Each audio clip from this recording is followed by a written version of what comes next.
jernang kalau satu kita tanam, dia akan bertunas, tumbuh banyak. Kalau kopi, satu kita tanam, satu tumbuh untuk selamanya. Tapi kalau jernang, dia kan satu kita tanam, mungkin banyak terus ya Pak. Sampai 20-30 terus tulisnya. Dari tanaman-tanaman ini yang paling menguntungkan jernang, Pak ya? Sementara mungkin jernang Pak. Iya.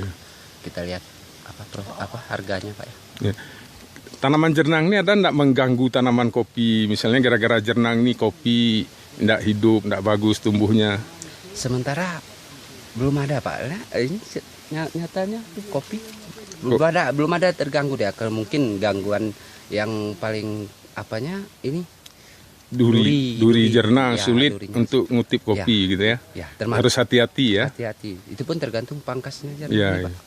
Ya. Jernang ini ada di pangkas cabangnya ya? Mungkin ya harus dipangkas nih Pak, karena kan ini ada kopi. Kalau memang di hutan belantara mana ada pangkasnya. Ya, betul.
Malaysia. Lepas itu saya bekerja di Lustak Pak. Di Lustak itu adalah beberapa pohon jernang Pak. Di Malaysia. Di Malaysia. Di Lustak. Rupanya di sana banyak juga Pak yang orang nanam jernang ini Pak. Iya. Hasil pulang saya kemari Pak, saya pula coba tanam. Iya.